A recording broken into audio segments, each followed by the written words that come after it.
Everyone should have a cholesterol level below 4.5, below 4.5 ideally. But naturopathically, no, 5.5 to 6.5 is what we like to look for. Well, scientifically, we want it high. I've got a paper. Well, can I quote it now? Yeah, quote that paper. I love this paper. This is published in Scientific Reports, and the reason why I love this paper is it's the largest study on people I've ever seen, where they looked at not 1.2 but 12.8 million adults. Remember, you've got to be under what they call 200 milligrams per decilitre, which is about 5.5 in our scale. So that's the gold standard for Australians, okay? But the longest lived people had cholesterols 210 to 249. So if you've got high cholesterol, and when I say high, I mean compared to the standards here, way over 6, you're going to live the longest.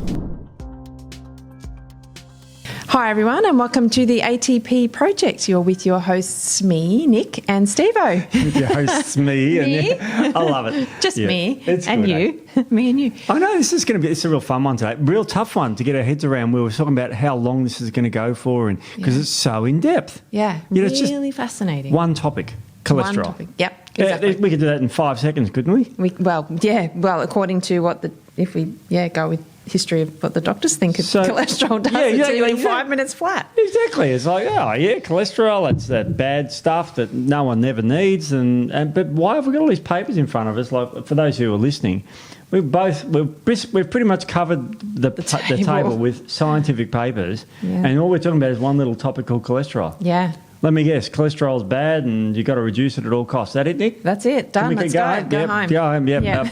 Yeah, I don't think so. No, we actually decided to talk about this topic because we were just having a conversation the other week about someone had a question about cholesterol and they had high cholesterol.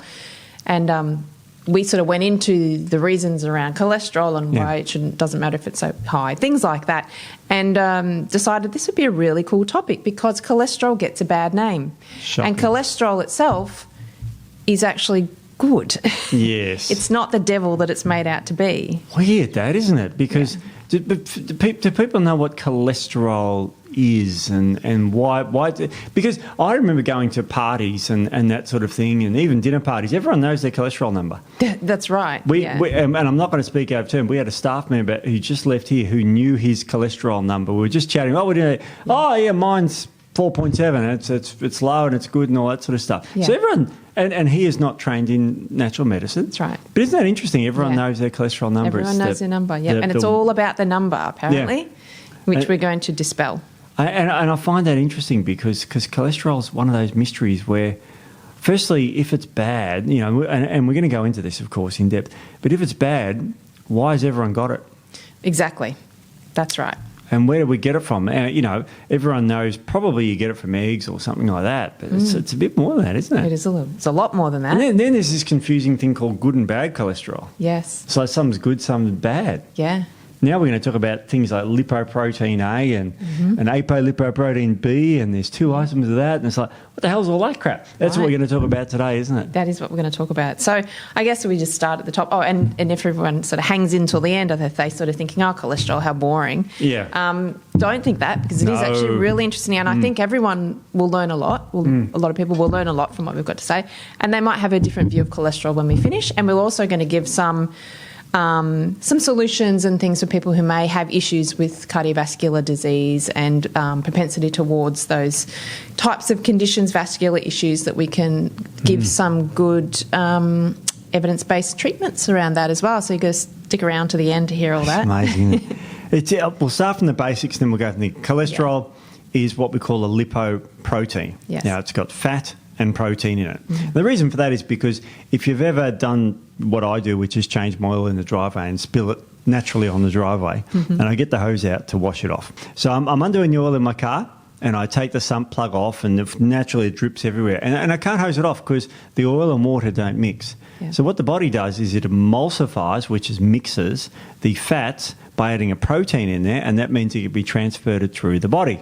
Exactly. So cholesterol is a way that we transport fats around the body for whatever reason that we'll get into. Yeah. Most of the cholesterol in the body is made in the liver, about 80%. Exactly, yeah. And if you're a vegan, there's some of those around, about 100% of the cholesterol is made in your liver. Yeah. That's right. So let's just stop there for a sec. How bad can this chemical be if 80% of it's made in the liver? That's exactly right. Have we got dumb livers? Well, I don't think so. Can I get rid of my liver? I don't want this cholesterol. It's toxic. It'll could kill get me. rid of it if you like. I don't know how well you go without it. I do. I'd die. You would die. You would die. You die without a liver. So Yes. I'm not recommending anyone get their liver ripped out. No, don't do that. So we've got this weird thing, and our liver's making our cholesterol. But why, Nick? Why does our liver make this cholesterol stuff? Well, the cholesterol has quite a lot of really important functions in the body. So Wow. obviously we need it. We don't want to try and get rid of it. No. So basically it helps to contribute to the structure of our membranes and keeps them nice and fluid. Yes. So- Now, membranes are like they're our cell walls. Yes. Plants, like this thing behind us that I'm pointing to, it's probably, I just realised most people listen to, I'm pointing to a plant. These cell walls have very strong cell walls. We just have a membrane. Yes. Things like this can make structure. Things in our cells can pass in and out of our cells That's right. across the lipid membranes. Yeah. So that's interesting. So they make some of the structure in the body. Yeah. What else? Cholesterol. Hormones. Hormones? They Which make ones? hormones. So they make things like our cortisol, so Yeah. our adrenal hormones, Yep. our aldosterone, our adrenal androgens, and they make sex hormones as well. So All of our them. estrogen, our testosterone, our progesterone, all those really important sex hormones. So when we're going to go into that a little bit about the hormonal factor with hormones as well, with cholesterol as well. It's a constituent of bile salts. Oh, of course it is. Yeah, so we need Yeah. bile salts. Are very important for digestion. Yeah. So we need to. Yeah. You're just sitting I'm there just playing getting with your comfortable because microphone, I'll be aren't you? here a while because this is a big topic. I'm just getting comfortable. Yeah, that's right. And it actually helps in the synthesis of vitamin D as well. D. Yeah. So hang on. Let's just stop a sec.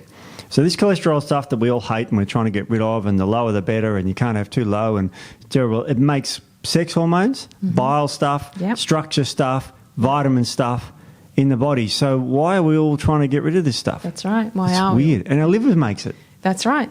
Yeah, Oh my God. I know. But people in the old days, and I'm talking the old days, were very anti-cholesterol. Very much Have so. you remember Ansel Keys? I do remember Ansel Keys, yes. Yeah, he died in the. I think he lived for 100 years or something. He's quite. Yeah. But he's a famous scientist for looking at this whole sort of atherosclerosis thing, which is fats building up in the arteries, and what we knew from earlier studies that was on rabbits, you inject a rabbit with cholesterol and it builds up in their arteries. Yeah. So this cholesterol stuff must be the cause of heart disease, as simple as that. That's So right. from that hypothesis, he went on and said, well, what's made of cholesterol? What do we know? And we know a few things. And the first thing was that saturated fats, he hypothesised, increased the levels of cholesterol. So he commissioned a major study, and he looked at 7 countries, famous 7 country studies. And he found that saturated fats in the diet was linked to heart disease and cholesterol. Yeah. And it's like, wow. Well, that's convincing. Is it 7 countries? Oh, it must be, yeah. Except he ignored about 14 of the other That's ones, right. which said the opposite. So it was a little bit of a dodgy one. And unfortunately, from being a good scientist to being, ultimately on his deathbed, was shown to have misled the scientific community for many, many years. Yeah. And saturated fats were banished from even today. I think some people think saturated fats are really bad. Yeah, they do. Some people do. Yeah, that's scary, isn't it? It is scary, yeah. So, I mean, we could discuss what atherosclerosis Well, is. that's a good point, because that kills most of us. Does kill most of us, yeah. Well, what's atherosclerosis? Well, I mean, obviously some of the medical profession, not all, think that cholesterol is what creates atherosclerosis, which we're going to debunk that myth. Yeah. So atherosclerosis is when the arteries become narrow and hardened from plaques. Yeah. So what actually happens is you have your artery, Yep. and then the fat actually. Some people think that the artery builds up in the channel of your artery, so Right. where the blood flows through. Yeah. It actually doesn't. It builds up in the walls of your arteries, Huh. and it swells the walls out. Yeah. And then what happens if it continues to swell? That it can create plaques, and those plaques can crack, and then you'll get, say, a blood clot on top Yep. of that crack, and the blood clot is what actually blocks that artery. Jeez. So people that have heart attacks Yeah. generally have clear a clear artery right up until they have their heart attack. So people think that it's slowly closing over. It's not. No. It's actually more the blood clot that's doing that. So isn't that scary? Yeah, really scary. So just going back to this blood clot thing that kills most people, called a heart attack. In your heart is a muscle that pumps your blood, and it's got arteries that feed the muscle, like all arteries. And they call these things the coronary arteries. So in the olden days, they used to call it having a coronary. Yes. Which was when the artery blocked. And there's a big one that runs down to the bottom of the left ventricle called the widowmaker. Because if you get that one blocked, then you probably die. But most heart attacks these days are survived by people. My mum has had a heart attack. My dad's had a heart attack. Both alive to this very day. My mum's was 10 years ago. My dad was yonks ago. So heart attacks are survived. So what they're doing now is luckily, there's modern medicines which are established to dilate these arteries. The first one is nitroglycerin, which is a explosive, but it's a spray you put under the tongue. So if you have an acute heart attack, it's what they give you, and it forces the artery open so you get blood to that part of the heart, and the heart stops dying. And they know you're having a heart attack now because you can do a blood test called troponin, which is an enzyme released from dying cardiac muscle. So if your troponin levels are high, you're having a heart attack. That's right. So there's all these sorts of tricky things now that make us live. But this atherosclerosis, I like to go backwards and see, well, what's driving that? And if we measured the fattiness that's in that part of the artery, it's cholesterol. Yeah. So what's going on there? Because that sounds like to me that cholesterol would cause heart disease, and you'd close the book and you'd shut up shop. But it's not as simple as that, is it? It's definitely not as simple as that. No, cholesterol itself doesn't cause these issues. We're going to talk about some of the issues that are caused by, that do cause atherosclerosis, heart attacks, that type of thing. So, but yeah, inflammation is a big one as well. Inflammation of those arteries is very, very, makes them very susceptible to atherosclerosis, heart, and vascular disease. Well, that's incredible, because a famous blood test for measuring inflammation is C-reactive protein, and it is a major cardiovascular profile marker that you can measure for in the blood, simple blood test, to measure your risk of getting heart disease. Yeah, that's right. Yeah. So inflammation, we know inflammation is terrible for many things, but in the artery, what happens is you have inflammation, your body mounts an immune response, because obviously we don't want chronic inflammation. So your immune system will send out things called macrophages. So they'll go in to clean up whatever it is that's going on in there. Macrophages love the taste of fat, just like we love the taste of fat. So do I. So the macrophages get in there and they chomp away on the fat. And then the macrophages get fat. And they turn into things called foam cells. Foam cells. And then the foam cells, then they explode, and they've got a necrotic core, and that creates more inflammation. So then the immune system sends in more macrophages who go in there to clean it up. They get fat, and we have a continual cycle, which then starts to build up that plaque in the artery. Wow. So inflammation itself can cause atherosclerosis, rather than, when we're maybe not cholesterol in that instance. We're absolutely remarkable, because that process is called phagocytosis, where the foam cells created. But it doesn't just gobble any sort of cholesterol, does it? No. There's all these different types of cholesterol. Can you run through some of the types? So we have HDL cholesterol. HDL stands for high density lipoprotein. Yeah. We have. Now, that's often called the what? The good cholesterol, that's isn't it? That's the good cholesterol, yes, in air quotes, good cholesterol. Yeah, I'm going to say in air quotes. I'm doing that, but no one's seeing me because they're mostly listening. So it's in air quotes. It's called the good one. Yes, that's right, yes. And then we have the supposed bad one. Yep, the low density lipoprotein, so LDL. Yep. Yeah, so that's a really bad one. We have VLDL, so very low density lipoprotein. That's it. It's like a tongue twister. It is. So that must be very, very bad then, isn't it? This is very, very bad. We have intermediate density lipoprotein as well. We have chylomicrons as well.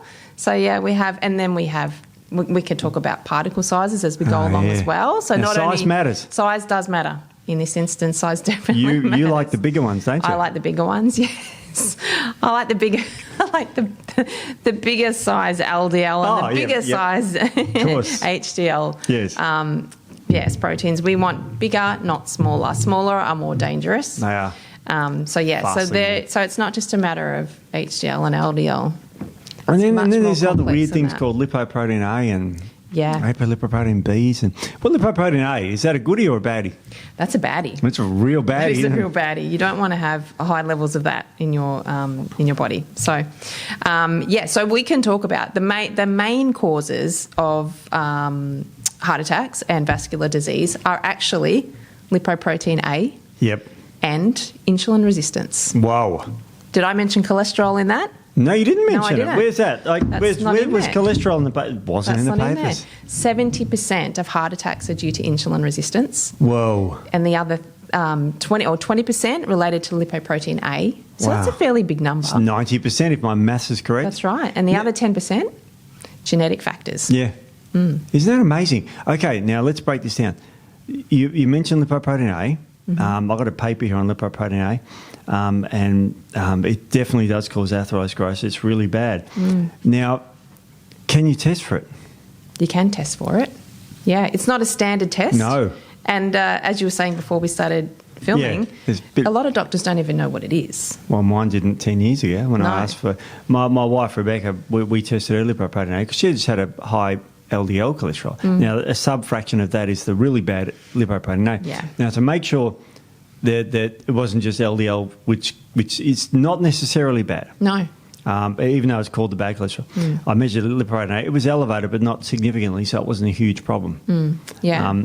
By the way, if you're out there and you're really worried about your heart, this would be a good test to get. If you're not worried, you've got a good heart and all that sort of stuff, I wouldn't worry about it. But it's certainly something. Well, in fact, you should ask for that test. Yeah, I think, and we can talk about who should possibly look at. There's a couple of really good tests. One that you've had done that we will talk about. I had one done about 10 years ago. Yeah, so we can talk about that. But yes, lipoprotein A, quite dangerous in high amounts. Yeah. So it actually hangs off the head of the LDL. Yep. It actually thickens the blood. So you don't want high levels of that, obviously. You mentioned clotting before, didn't you? I did mention clotting, yeah. So none of us don't want that at all. Clotting. Isn't that remarkable? Now you also mentioned insulin resistance.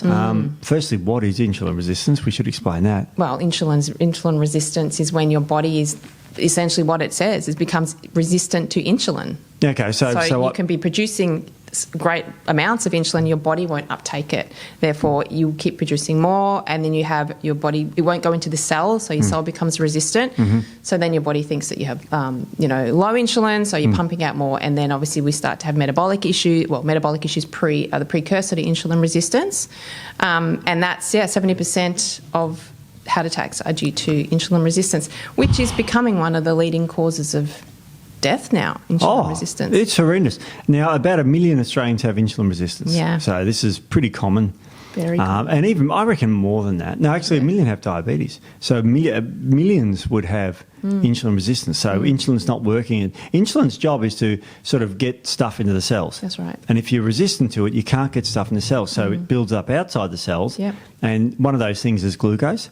So if you have a fasting glucose test, it could be elevated, and that's called diabetes. Yeah. But before you get to that point, the body is working hard to get rid of that. So it pumps out more and more insulin. Insulin is atherogenic, as you correctly point out, and also stops you burning fat. Yeah. And you become this metabolic syndrome. And a lot of women who have PCOS have insulin resistance. Insulin resistance, yeah. They're calling it diabesity now. Yeah, I love that word. Yeah, I love it too, because that's what it is. It starts out at insulin resistance. So, we all know that sort of well, no, actually, it's not entirely true. The presentation, when you look at someone, you can't actually tell if they're insulin, they've got sort of pre-diabetes or metabolic issues. A lot of them you can have a lot of adiposity fat, a lot of high adiposity around their middle, but a lot of them don't.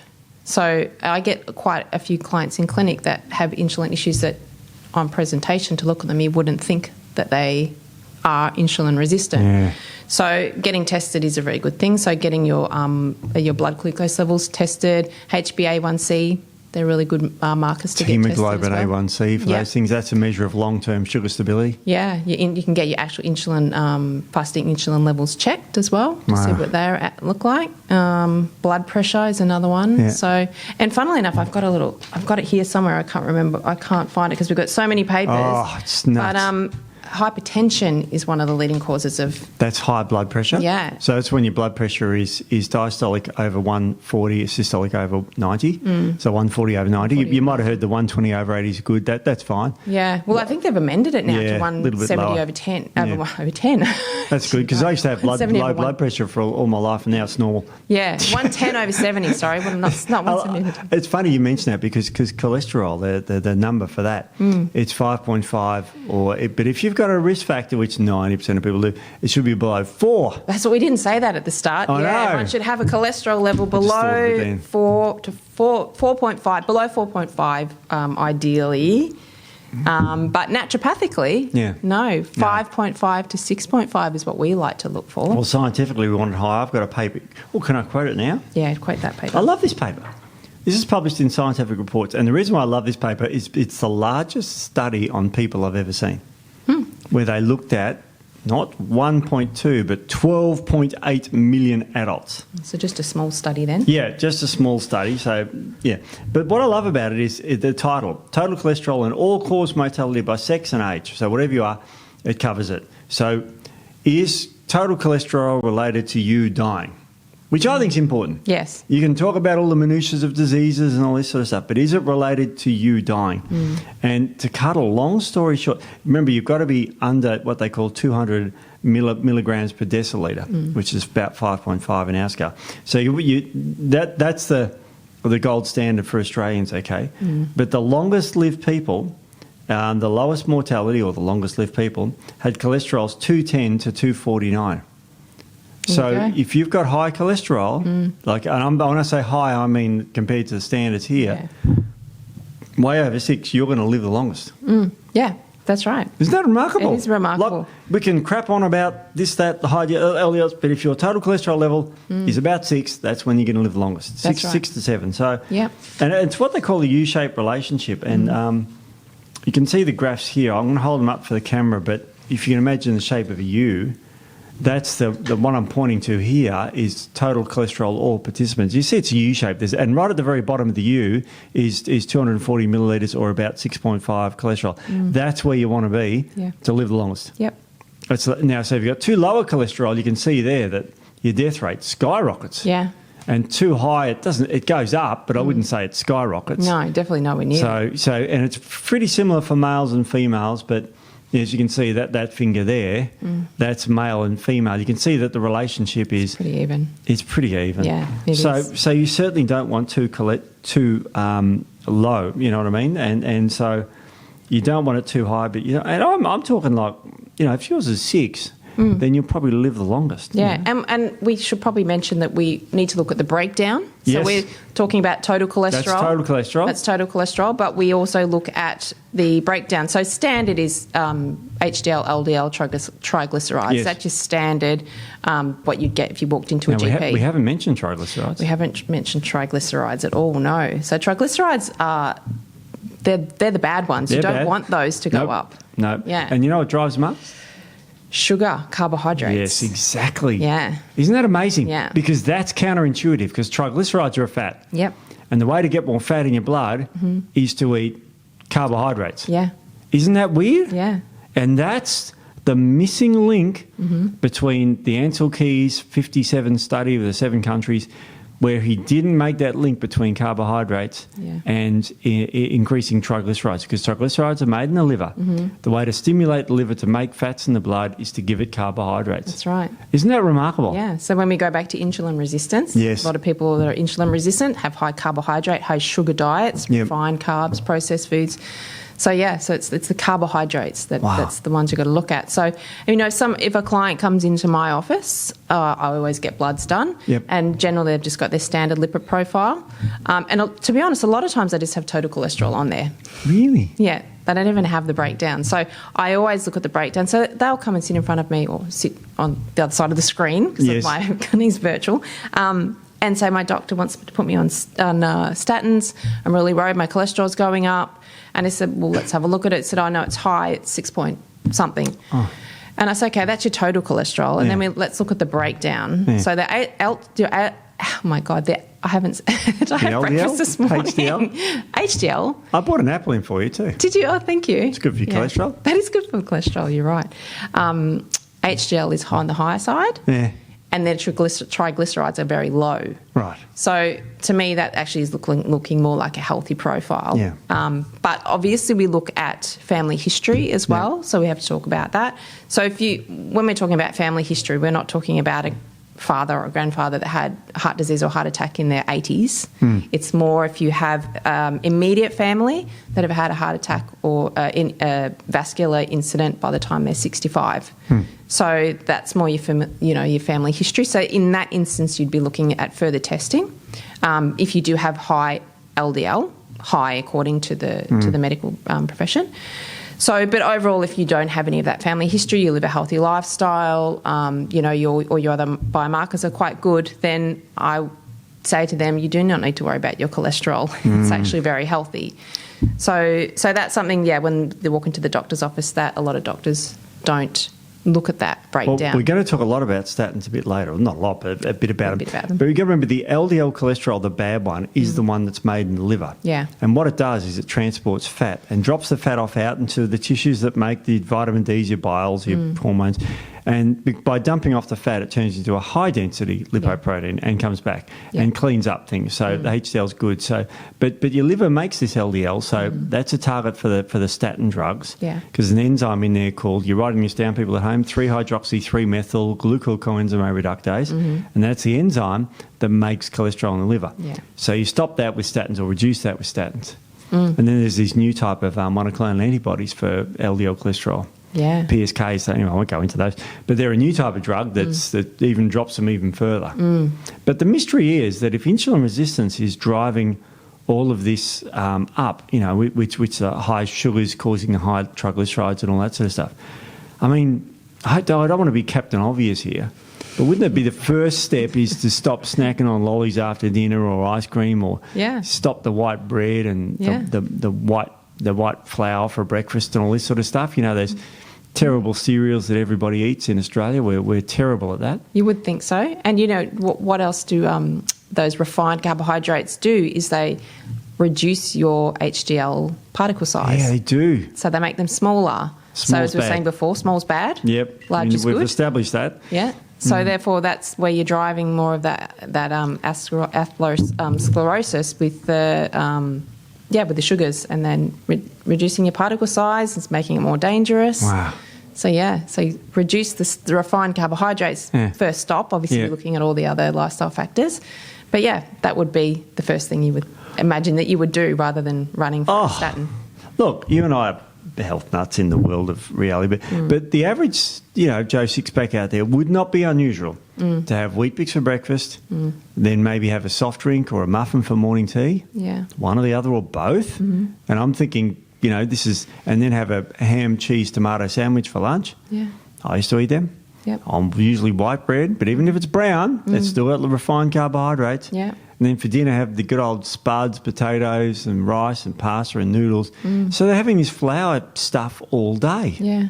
No, I'm not mentioning junk food. No. I didn't mention the ice creams and the Mars bars and the Snickers. But I used to eat so many Snickers bars, it was ridiculous. We talked about that one. They were just Snickers bars. It's funny. I mean, if they were, they're just full of sugar and stuff. But geez, they taste good. Yeah, but didn't they brought out the protein Snickers? Did you see that? In the I tried one. It was like, come on, you're just really polishing a. Yeah, Can we say that word? No, we probably can't. But it's sort of like. But this is what. But you go to the supermarket. I go to the supermarket. Go to the supermarket. The aisles of this stuff. Now it's not there because it doesn't sell. No, it's there because it sells. Yeah, and at the ends they've got those big areas, I call them, of Coca-Cola. Yes, somebody's buying them. Yes, I haven't bought Coke for donkeys, but somebody's buying them. Well, I mean, the shelf's empty a lot of the time, so obviously it's getting bought. I don't think I've had a soft drink in 30 years, to be honest. Well, it's sort of like, again, it's something that if you're going to have all that sugar, I mean, that's remarkable. I mean, that's a lot of sugar that you're drinking on top of the food. Yeah. Which, there's the good old joke where you go to McDonald's, get the hamburger, fries, and the sundaes, and then you get a Diet Coke. Yeah, I know. That's funny. Which is sort of like what a lot of people do. Yeah. But there's a lot of sugar eaten. Yeah. There's definitely. a lot of sugar eaten. And I just think, and I'm biased and you're biased too, before you start with statins, start with your diet. Yeah. Just start there. Just reduce your processed foods, but reduce your carbohydrates. What I say to clients is it's not about low carb or keto, or specifically, it's about moderating your carbohydrate intake for your needs. Yeah, because carbohydrate is energy. So Yeah. if you're going to have your carbs and then sit in an office desk all day, then you're not going to be utilising that energy. Yeah. So that's where that ends up as becoming adipose tissue. So, if you want to have your carbs, have it before you train, or if you have it in the morning if you're going to come home in the afternoon and sit down. So it's not about taking all your carbs out, it's about moderating them to your lifestyle. Exactly. And the results are on the scales, and the results are in your body composition. Now, I'm going to hit you with something here. We didn't talk about this, but there's a lot of people out there now on diet pills, diet injections, semaglutide, for example. That's a horrendous drug, in my opinion. I think it's awful. We've done a podcast on that. Yeah. And it's a lot of people are on it, or they're taking amphetamines for weight loss. Yeah. And what it's led to, and you see a lot of this, is sarcopenic obesity, because they don't exercise the fat off. They take these weird drugs, and they are weird drugs. They are weird. And they just stop you eating, so you literally starve, and your muscles starve. And if you've got insulin resistance, you can't get amino acids into your muscles anyway. That's right. So you're going to be in big trouble. Huge trouble. Yeah, same with those people that get those bands, lap bands. Oh, lap band surgery. And you say, oh my God, they've lost 100 kilos and they look like they're walking around to death's door. They're sarcopenic. Yeah. Yeah, they're just wasting away. We've got to be careful. Sarcopenic obesity is still a form of obesity. The scale might look okay, but if you've got no tone, or you've got no, the muscles have gone because you don't exercise, there's no... we haven't mentioned exercise, but we're going to, obviously, this is a huge part of this, but I mean, exercise. I mean, your clients, you've got to get them to eat well, and you see sick people too. I see sick people, yeah. So the people that come to me aren't generally, they have a health issue. A lot of them are healthier, but they still have issues. So perhaps my population of people that I see is a little bit different when we're talking about cholesterol. But yes, I do see mainly sick people. So yeah. And it's very interesting because, but let's take the average pundit out there who's a bit overweight, doesn't exercise as much as they used to, getting into their mid-50s or whatever it is, like me, and they're starting to put the weight on, their knees are aching. I used to see them as clients and, I can't at my age. Or you'd ask them, do you exercise? In my 20s, I used to play football, and they're like 55 now. It's like, stop living on the past, mate. And this is why it used to frustrate me, which is why I'm not a practitioner as like you are, because the excuses I would struggle with. I'd sit there and say, I'm in my mid-50s, and I still go for a run. Yeah. So I struggle with that, but you're better at that than I am, for sure. But you've got to get people to exercise, because that's extraordinarily help. That will regulate so many physiologies in your body, and I know it helps with cholesterol, which is what we're talking about today, but it helps dramatically with insulin resistance. Yeah, it does. It's 100%. So you're utilising that energy. Your body starts to utilise that energy better. So that's the first thing I say to people who don't exercise, that have insulin issues, PCOS, that type of thing, is get up and go for a walk. Yeah. And I do get the excuses as well. I get all of them. I haven't got time. It's too dark in the morning. I have to work. I'm exhausted by the time I get home. Okay, so that's your excuse. So what would you prefer, to get up half an hour early when it's dark, or die? Yeah, well, I mean, what did I used to say? And again, I was a bit harsh, but I used to say, what fits into your schedule? 30 minutes of exercise or being dead for 24 hours. Yeah.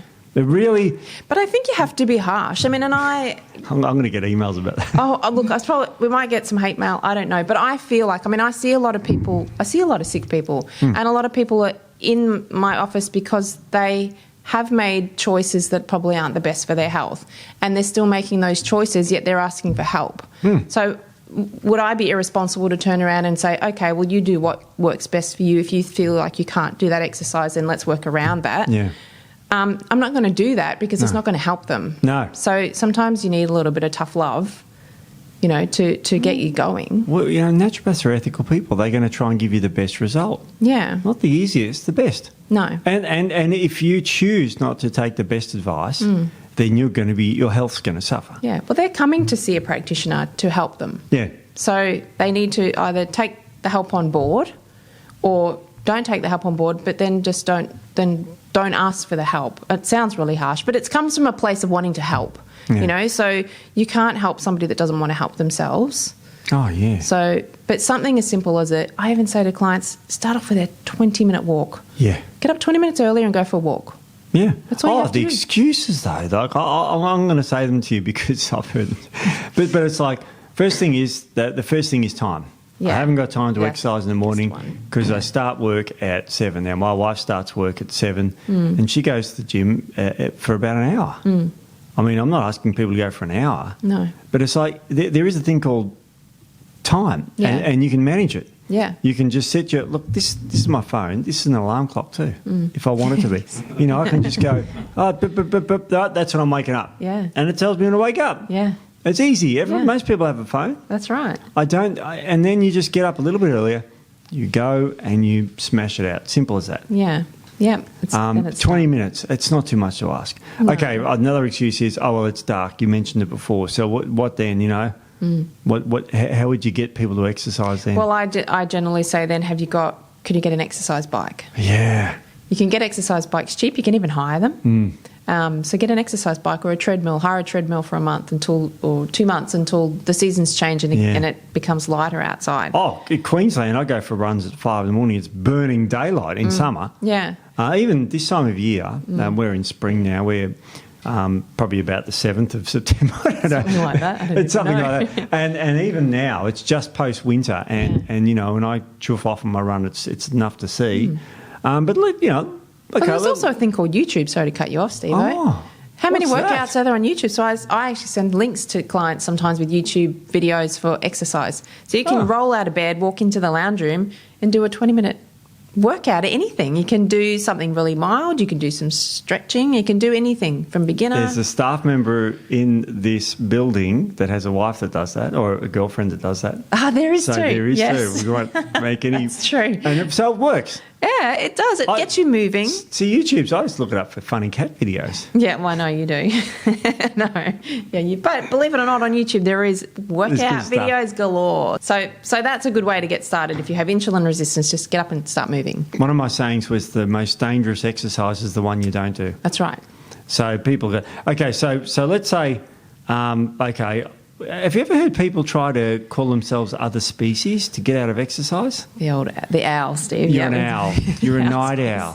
Yeah. Is that the weirdest thing you've heard? Yeah, I think we mentioned on our last sleep podcast. Yeah, I think that's just right. Came out about that. That's just basically they're not night owls. They've just ruined they've completely flipped their circadian rhythm. So let's take what's wrong with them just going when they get home? Actually, there's a girl in a 4-wheel drive club. I was there last night, and she is a phlebotomist. So that's someone who takes blood from men's cholesterol all day. That's what she does all day. Yeah. Now she starts work at 6 and she finishes at 3:30, right? It's a big day and because they're short-staffed. She just says, as soon as I get home, I don't even look at anything else. I go get changed and go for a walk. Yeah. And she's a walker. And she's lost, I'm going to say 20-plus kilos. She's remarkably healthy now. For an older woman, for an older one. There wasn't an earthquake, everyone. The camera just did a weird thing. Did you kick it? I think I just kicked it. You're trying to sabotage me. Absolutely. Yeah, trying to make you look vibrating. Yeah. But this is amazing. That's what she does. Now, why can't people do that? That's another option for people to exercise. Yeah, exactly. So, yes. Incredible. So coming back to cholesterol, that cholesterol is the cause of all these problems is a myth. Yeah. So there was a study called the Framingham's Heart Study. Have you heard of that? Framingham Heart Study. It's gone on for years, 26 years. Yeah, that's good. I guessed that right. Yeah, you did guess that right. Where's your notes? I should check. That showed the average cholesterol of people who had heart attacks compared with those who haven't had heart attacks is exactly the same. Yeah. So the cholesterol levels were the same, yet the one's having heart attacks and one lot isn't. Now, you've just struck onto an extraordinarily fundamental scientific principle about causation and correlation. That's right, yes.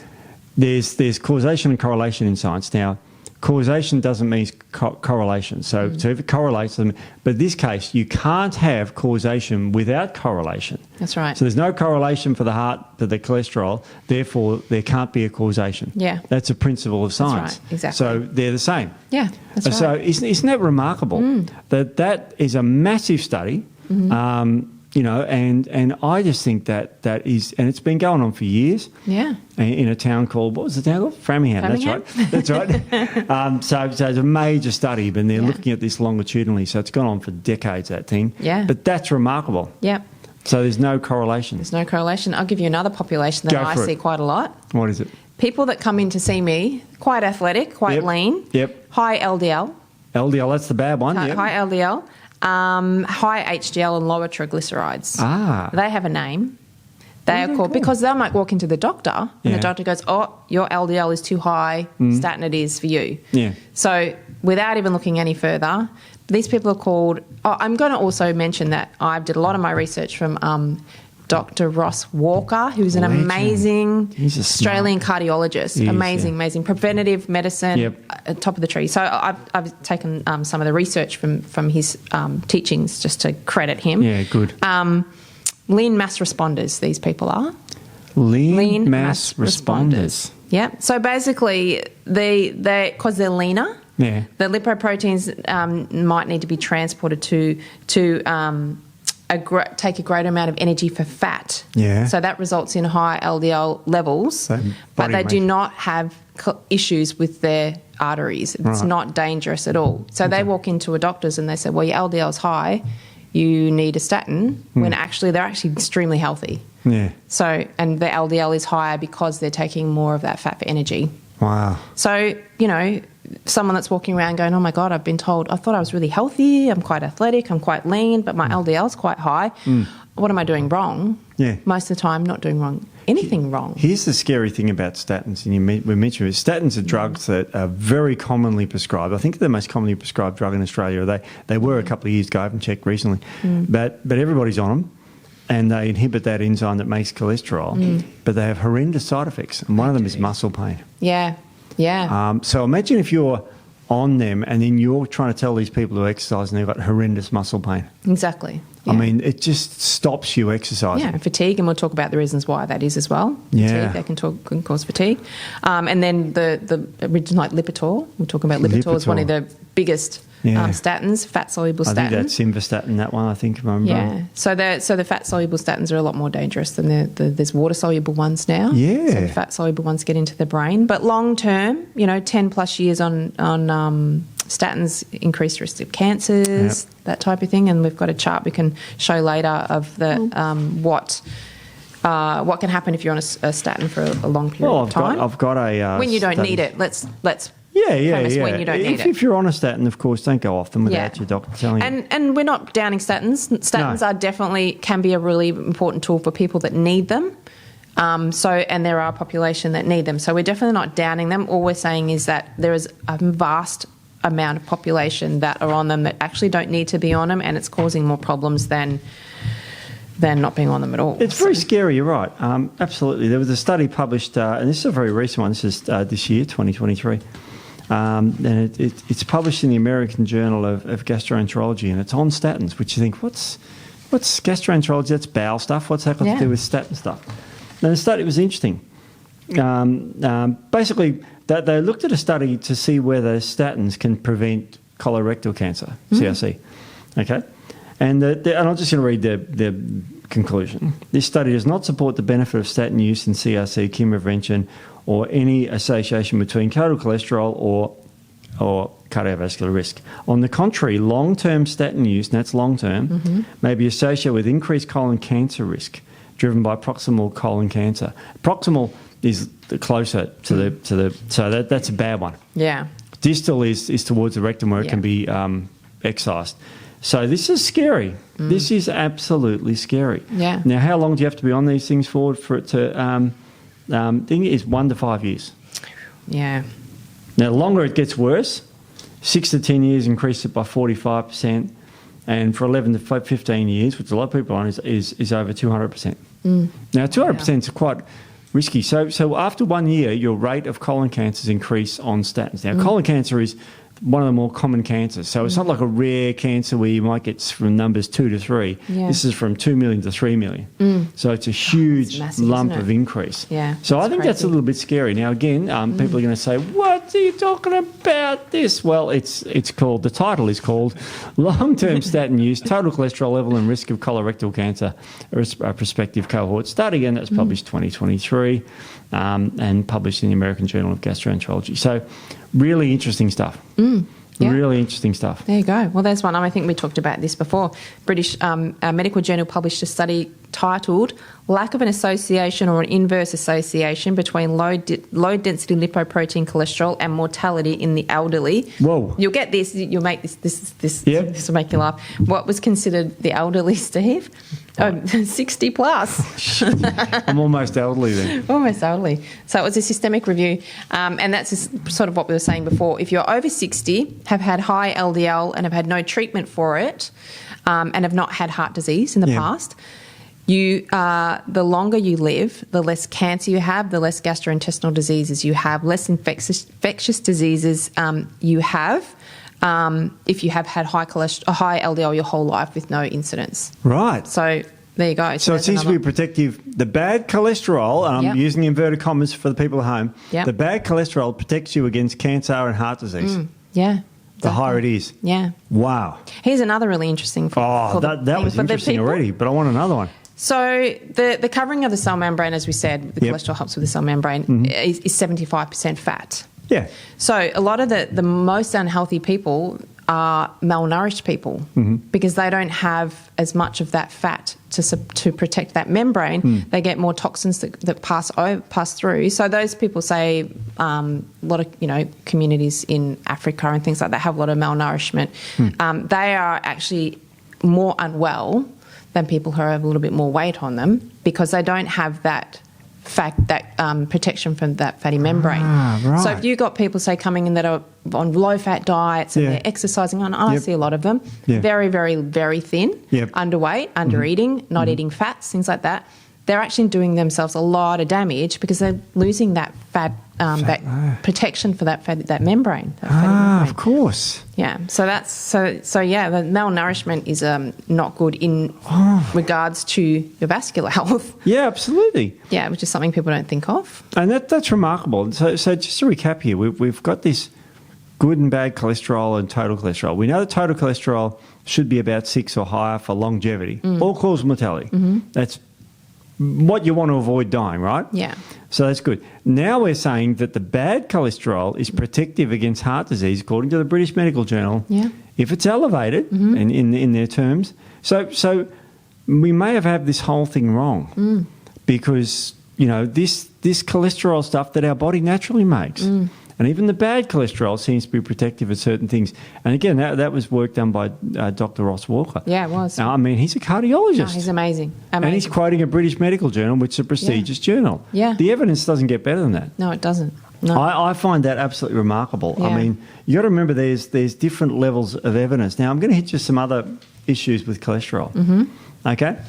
We have a mental health crisis in Australia at the moment, and now we're taking cholesterol in. It's being published in the Annals of General Psychiatry. And it's like, what the hell has cholesterol got to do with psychiatry? That's right. Okay?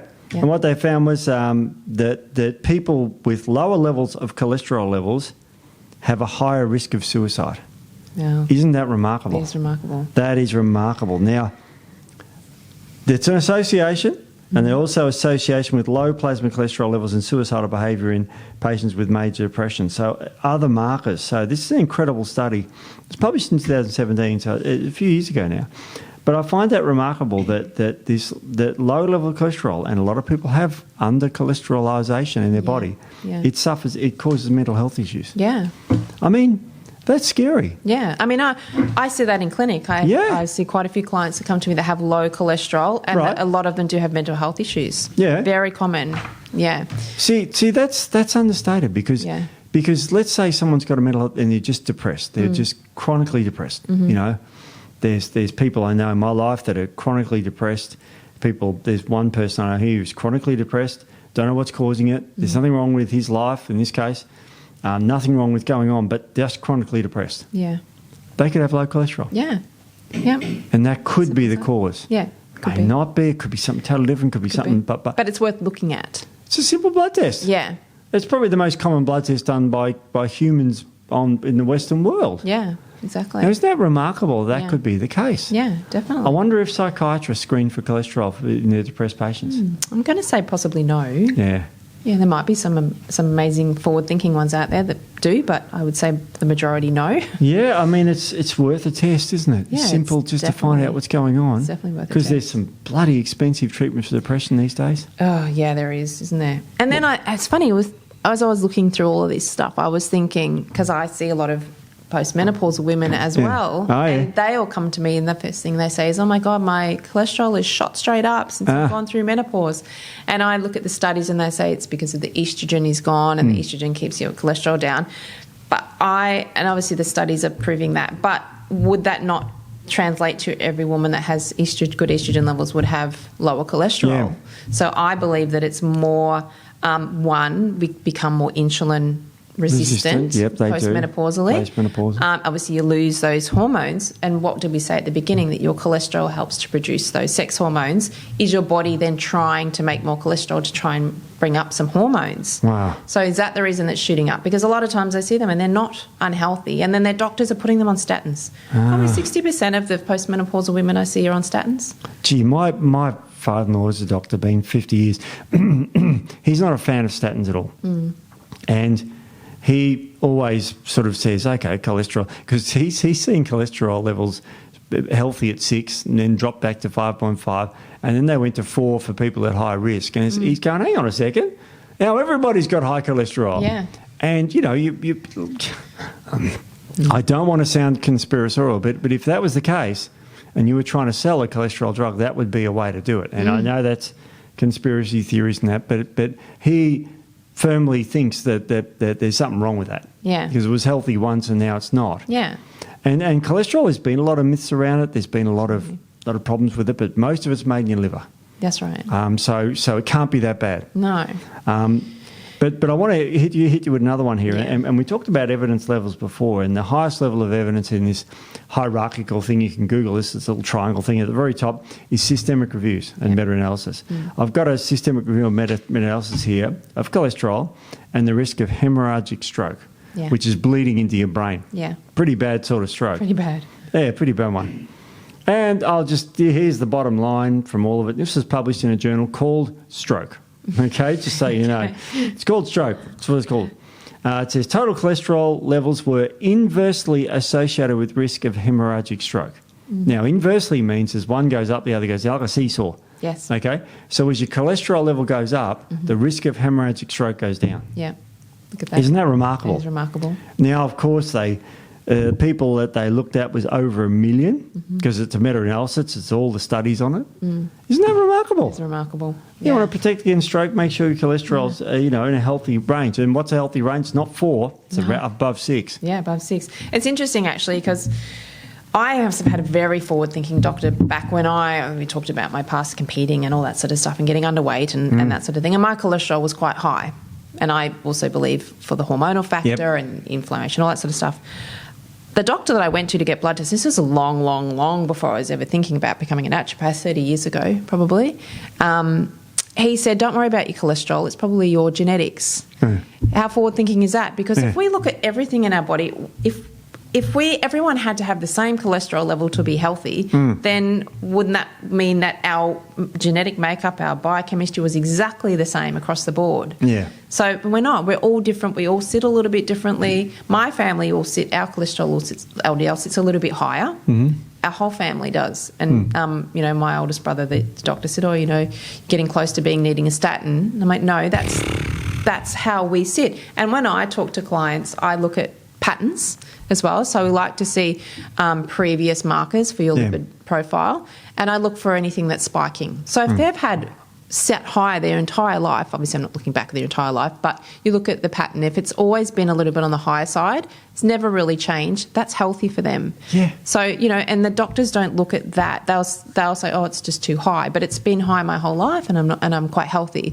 If you see someone who comes in and their cholesterol sits at a certain level and then it spikes up, that's when you look at it, what's going on there. What's going on? But to say that everybody needs to have cholesterol below 4.5 is ridiculous. Well, they said 4 nowadays. 4, yeah. Isn't that scary? Well, LDL below 2, isn't it? Yeah, below 2. Yeah. That's scary because it's protective, as you said. I'm just putting away that study on statins and colorectal cancer. So there are risks and side effects of every medication. That's right. And that's one of them. Yeah. Wow. Yeah. Pretty scary. So what we haven't talked a lot about is some of the real nasties, like the lipoprotein A. And this is something that I've got an annual general checkup with my GP next week, I think, on Monday. And so we'll do some blood tests then. I do them every year. And last year I said, don't worry about doing my cholesterol, it's useless. And so she said to me on the phone when we were talking about these blood tests, she said, oh, we didn't do cholesterol last year. I said, yeah, whatever. Not interested. Just not interested because I personally, I'm interested in health in every way. You know me, I went to the gym this morning, I eat well, blah, blah, blah, blah. Yeah. But I'm not worried about cholesterol level. Yeah. So isn't that funny? But I'll probably get it done this year and see, the HDL, and I'll probably get lipoprotein A done. Yeah. Because that's a real baddie. It's a really, really baddie. And that's where if you have high LDL, it might be a good idea to get your lipoprotein A checked. Yes. Just to see if it is high, because if it is high, you are at a lot higher risk, up to 70% chance of having a heart attack later in life if you don't get it addressed. Yes. So that's something you might want to know about. And we're going to be talking about sort of the treatments of all this sort of stuff and how to get a healthy heart, I guess, generally. Yeah. And a healthy body as well. Yeah. Because we don't rob Peter to pay Paul. I don't think naturopaths do that very much. They don't just treat one thing and you get sick another way. We're pretty holistic with the way we treat. Yeah. There's certain drugs and certain medicines that, of course, do have a side effect that are needed. If you've got chemotherapy, you're going to lose your hair and all this. To save you from cancer, it's like, well, I'll pay off. But we try and look at things from treating these things as firstly causative, and also we, above all, do no harm. That's right. So when you're telling people to eat better and live better and exercise better and take supplements, there's very little harm, not none, but there's less harm with natural therapists. So if you are going to Dr. like I am, this is a test that you may want to get to because this is a bit of a serious one. Yeah, it is a serious one. Now, lipoprotein A is a tricky little devil of a thing that really gets in there and damages your blood vessels here, and there's lots of associations. And the level, what we're going for here, and it depends on which level you look at here, but I'll pick on the nanomoles per litre, which is what we in Australia go for, which is anything above 150 nanomoles per litre is what we want to watch for. So anything below that is fine. Most people are below that. Most people are below 50. So that seems to be the risk level here, and this is a paper published to the front of it here. Lipoprotein A levels in global population with established atherosclerotic cardiovascular disease. So, and this was published 2022. So yeah, it's a nice paper. British Medical Journal, by the way.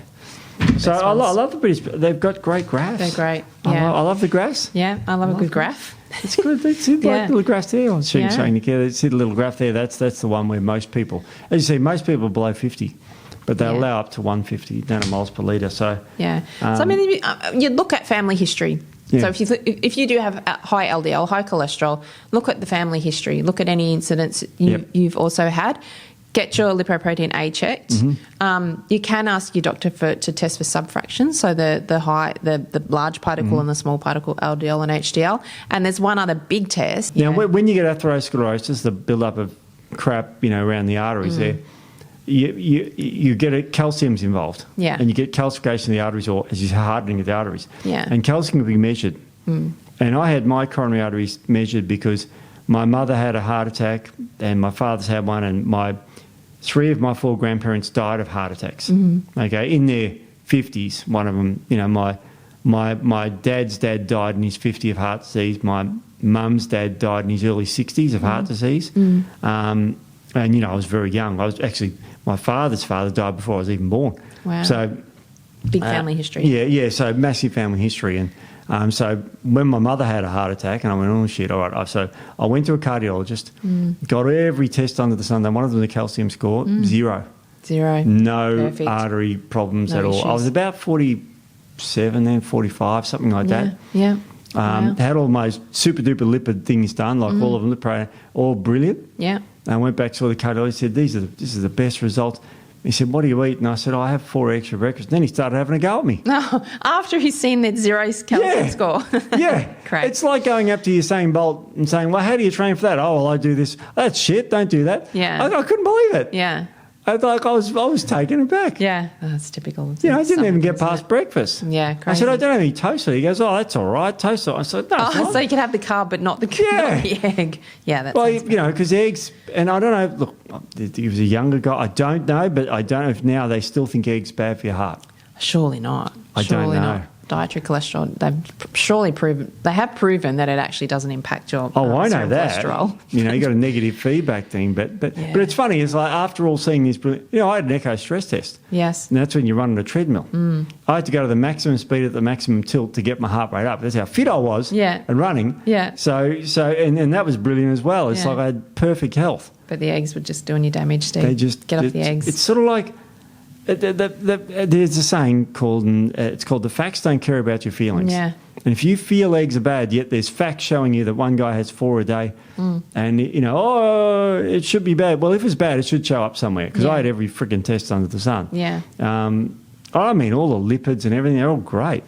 Yeah. And that just goes to show genetics, because obviously you can be different to even your sibling. Like you might get some different. I could be adopted. That's right. I'm not though. Yeah. So if you have a family history, it's probably worth like a significant family history. Fathers, mothers, brothers, uncles that have had heart attacks, things like that. Yep. Getting a coronary calcium score is probably a very good idea. Thanks, Dr. Ross Walker, for that.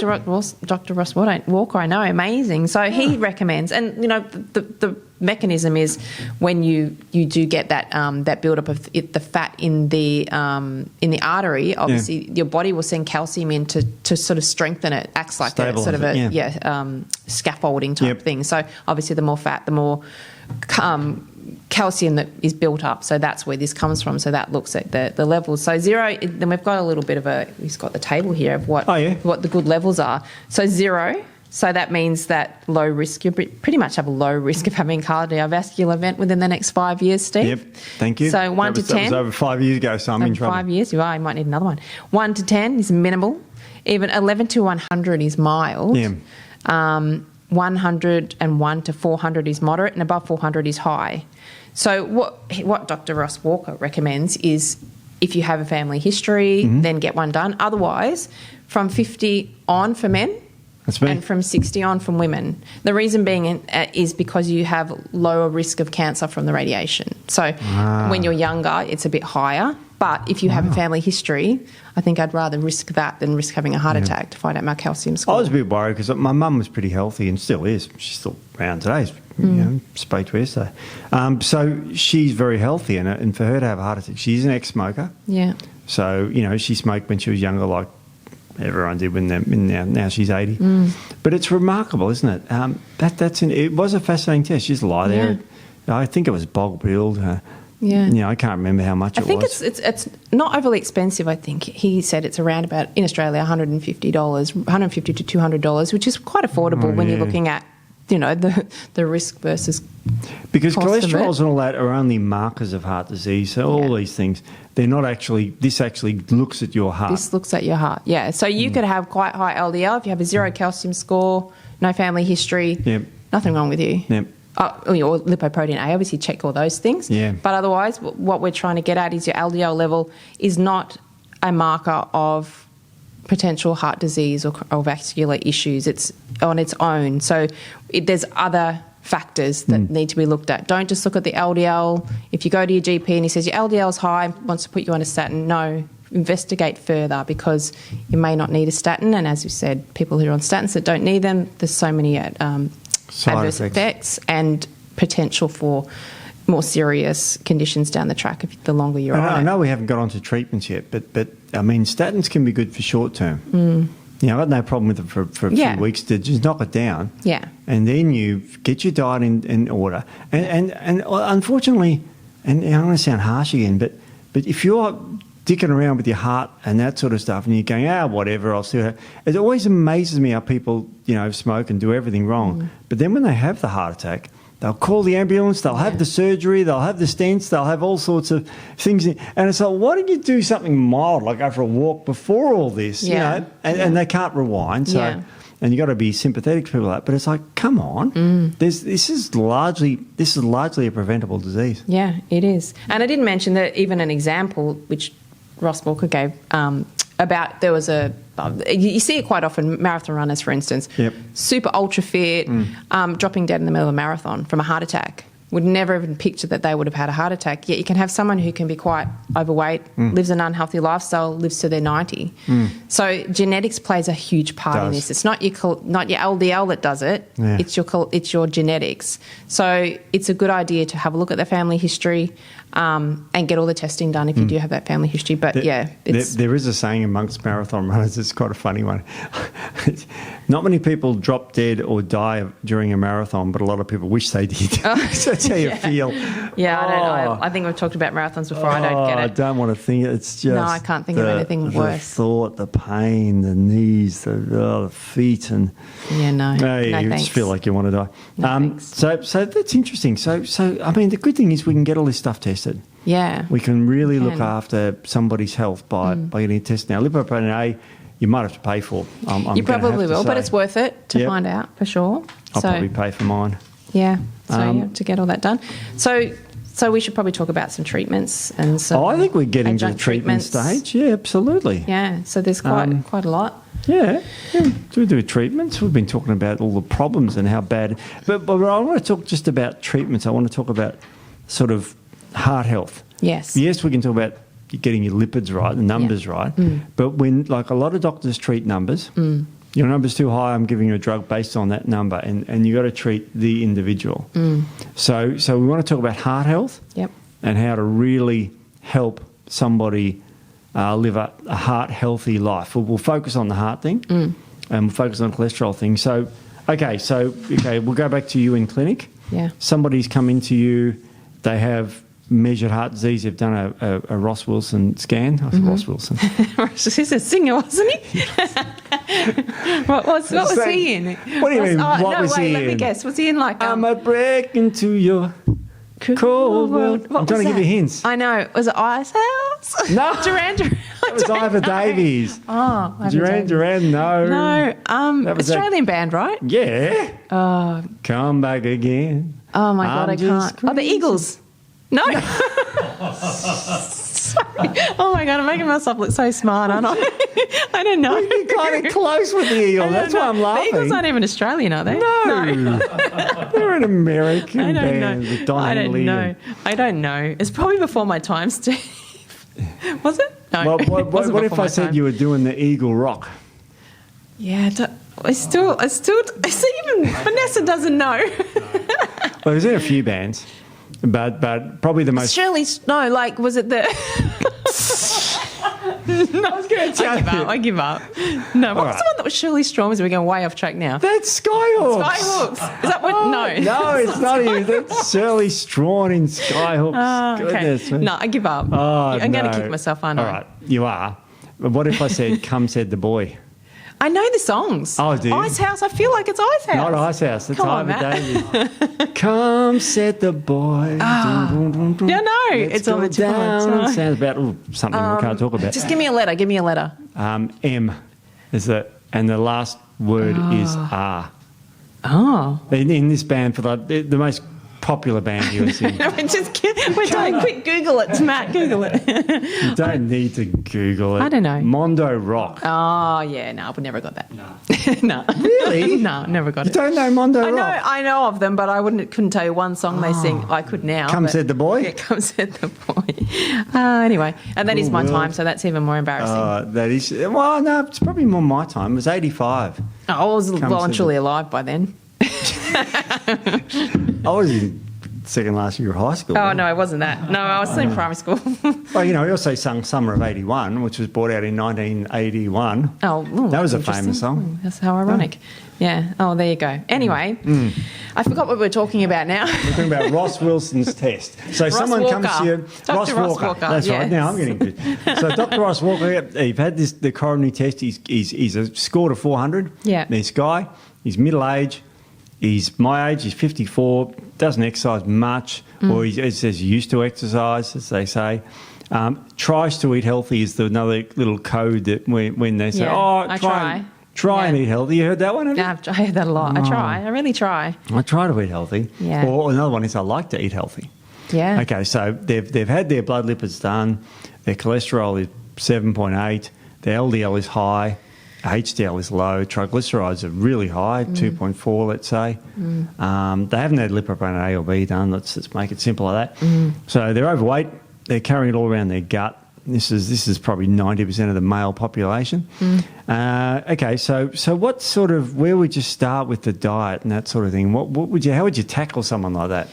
Well, I mean, there's a lot of really good research around the Mediterranean diet. It never goes away for a reason, because there's so much good research around it. So Mediterranean diet, but it's not just the diet they're saying now, it's actually the Mediterranean lifestyle that's actually part of that whole, low incidence of risk of heart disease and things like that, because they have their carbs and things in sort of lunchtime. So they have a fairly decent breakfast, go out and work, they have their lunch sort of carbs, they have a bit of a siesta in the afternoon, so they have a bit of a rest, and then they go back and work, and then they have a very light dinner. Right. So they're showing now that that's part of that lifestyle. It's not just the diet, because it's not really translating over to so the US and Australia that go on a Mediterranean diet still have issues, because we just have the stress and the fast lifestyle. We don't, slow down. We don't rest, all that sort of thing. So, but Mediterranean diet, and we'll talk about omegas, high in omegas, the fish, things like that.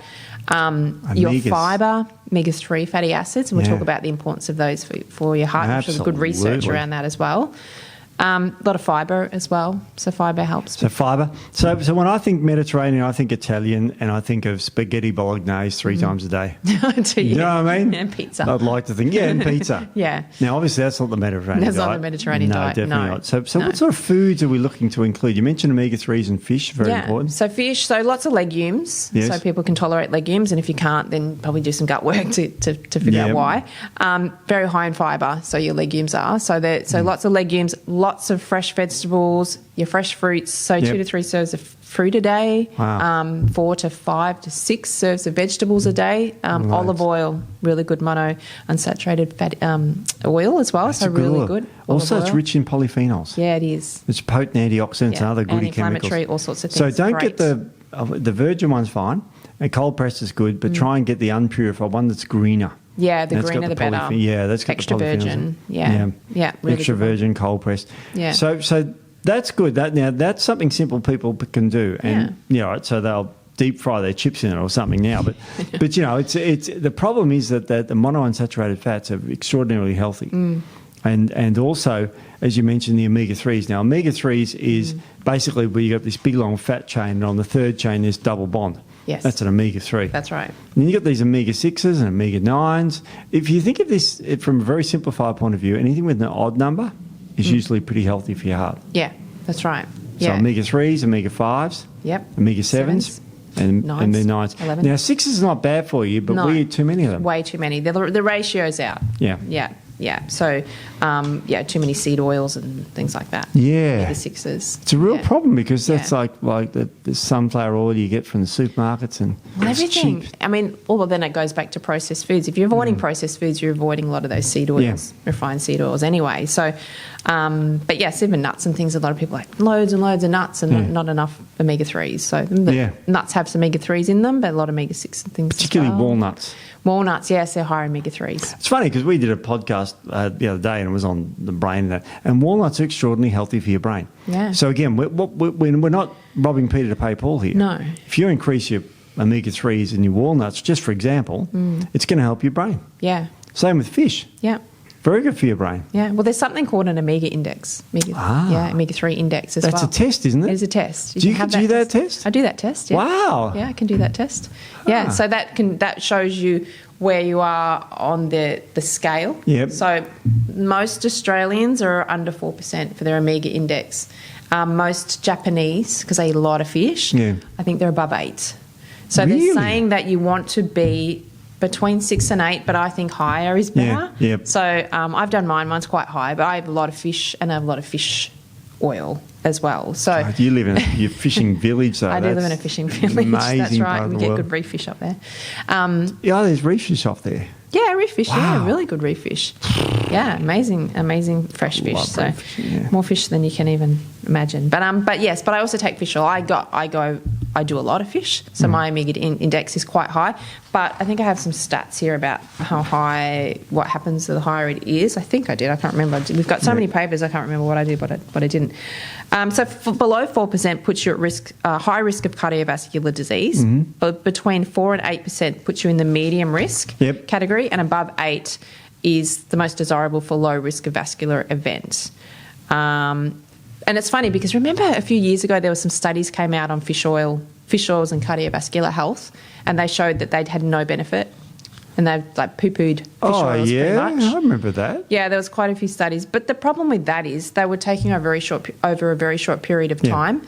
And what people have to remember with supplements, it's not a short-term gain. So like pharmaceutical short-term gain, some pain down the track.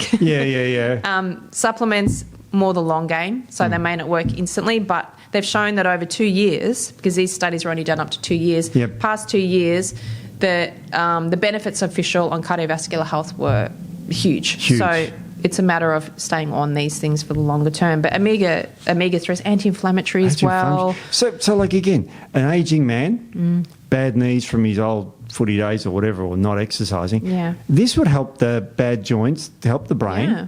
And will help the heart. I put most of my clients on fish oils, to be honest, or if they're plant-based, they're on a plant-based omega-3, which you can get really good ones as well. But fish oils, hormones as well, if I put women on them for hormones, postmenopausal women for the joint health, that's the cognitive function and heart health. See, I mean, and it's very cheap, fish oils these days. You get the good quality. What I will say, I will premise that, be careful with the fish oil if you do choose to get fish oil, not plant-based, because a lot of them have microplastics in them, because the ocean's full of microplastics, heavy metals. I would recommend not buying one off a shelf at a retail store, like a big chemist store or something like that. The cheaper brands, because they did a test on, I can't remember how many brands, it was hundreds of brands in Australia, 90% of them came back rancid. Oh. And you don't want rancid fish oil, because then that's creating inflammation in your body. Yeah, so that's free radicals, and that's cancer stuff, rancid stuff. So you want a really pure one. I use practitioner ones that have been tested in Germany, amazing testing facility, and they're tested within 0.001% of purity. So you'll be really careful about the fish oil you get. So the ones I say they're a little bit more expensive, but they're doing a lot of good. Yeah. So you can talk to a practitioner or go somewhere a really good high-end health food store, and they sometimes have some good ones as well. Right. So now just say the bit of background biochemistry. Fish oils, the healthy ones, contain eicosapentaenoic acid and docosahexaenoic acid, and they're both very anti-inflammatory by down-regulating the prostaglandin of the 2 series and up-regulating the prostaglandin of the 3 series. Now remember, odd numbers, anti-inflammatory. Yep. So the 3s are the ones you want. Yeah, the 2s are the ones you don't want too much. Or the 1s are for GLA, which is another oil that we'll talk about when we do a PMS podcast down the track. That's right. It's good for that. Anyway, but yeah, so that's very important. Okay, so this guy's on his fish oils and he's on his Mediterranean diet. He's on his Mediterranean diet. Yep. Obviously, exercise. Well, we got to talk about that, because this person's fat. Now, I'm a fan of exercise first thing in the morning. Now, he can't complain it's too dark. Yeah. Because, I don't let the calendar determine my health. I think it's a weird thing that people do. Have you heard people say that? I'm going to start my diet on Monday. Yeah. So what's the calendar got the power over you? Yeah. Throw the calendar in the bin when it comes to your health. It's everyday exercise. Yeah, that's right. Now, unless you want to take one day off, but you want it to be Sunday, whatever it is. But don't let the calendar dictate your health. It's a 24/7 thing. Yeah. I didn't write the rules, but the human body loves exercise. It does. Okay. It's made to move. You got 200 and something muscles, I can't remember. But what are they there for? To sit on the couch? No. That's You use about one, your big fat ass muscle to sit on the couch. Yeah. You don't need, it's not for that. It's not. Okay, it's for not. getting out there and moving. Yeah. So So yeah. exercise, and as we said, it's easy to start. You can start with, if you are quite overweight and it might be hard on your joints, you can start really easily. You can go to the gym and sit on a recumbent bike, which is one where you sit back easier on your joints. There's lots of things you can do. So as I said, get up and do some stretching to start. Even that is a start, and then move up from there. So exercise, probably obviously one of the top things when we're looking at cardiovascular health. Yep. Carbohydrate regulation, as I said, so that comes into diet. So not overdoing the carbs, just regulating them to your lifestyle, your exercise And they're so level, tasty and so cheap and so easy. And they're crunchy and salty. And I'm sorry. Oh, yeah, they are. They are. The rice crackers are like this, but anyway. Oh, you like the rice crackers? Oh, I've gone off them. I haven't eaten twisties for years, but if someone magically made them taste the same, were healthy, I'd be eating a pack a day like I used to. They are horrendous yellow. Have you seen how yellow they are? Yeah. I saw something the other day. I used to eat them all the time. So what was I thinking? Terrible. No, if I ate a rice cracker, it's definitely just rice. And you naughty girl! I know, but but that was on leg days. But I've stopped it now. But anyway, I had leg day today. I could eat loads of. You could eat loads of crackers. Well, yesterday you could have. Well, no, to this morning I did leg day. Oh, this morning. Yeah, so I just cracked that out. That was pretty tough. It's always tough at my age.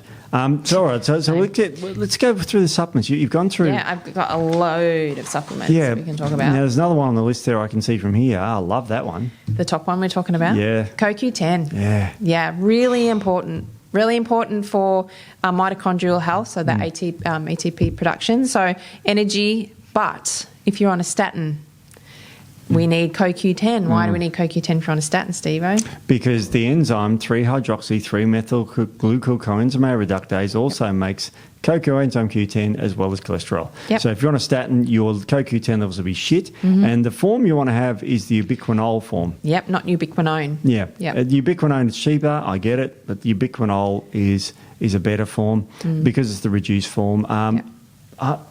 Dosages, you'd know better, but about 100. Oh, yeah. Yeah, good, 150. Yeah. And if you do have sort of heart disease, you go up to 300. Yep. Yeah. It also slightly reduces blood pressure, which is always handy. Yeah, and it also converts small LDL to large LDL. Oh, yeah, I read that once. Yeah. That's remarkable. Yeah, it's an antioxidant. So that makes your, quote, bad cholesterol, your real bad cholesterol, into a better bad cholesterol. But it's still not bad for you at all. Yeah. You just kicked my camera again, Steve.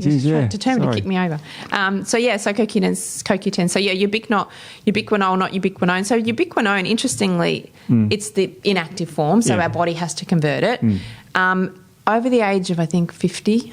50 is everything. It's like that. Yeah, we lose that enzyme, so we can't actually convert it to ubiquinol. So why not just take the ubiquinol? It's better anyway. Yeah. So that's the form I give to clients. And you're young, you probably take that one, do you? I don't take CoQ10 at the moment. Actually, I probably should. I don't either. Post-COVID, I probably should take it if I had COVID. But it's good for that too. But yes, so very important if you're on a statin to be on some CoQ10. Wow. Because it depletes it significantly. It also depletes selenium, vitamin D, a few other nutrients as well. So you want to look at those levels. D, of course, because it's made from cholesterol. That's right, exactly. And you got another one there, lysine. Tell me about that one. This one's an interesting little mix. So I haven't heard about lysine. This came from Dr. Ross Walker, but he's taken it from there's a guy, I should have written his name down, but he developed this.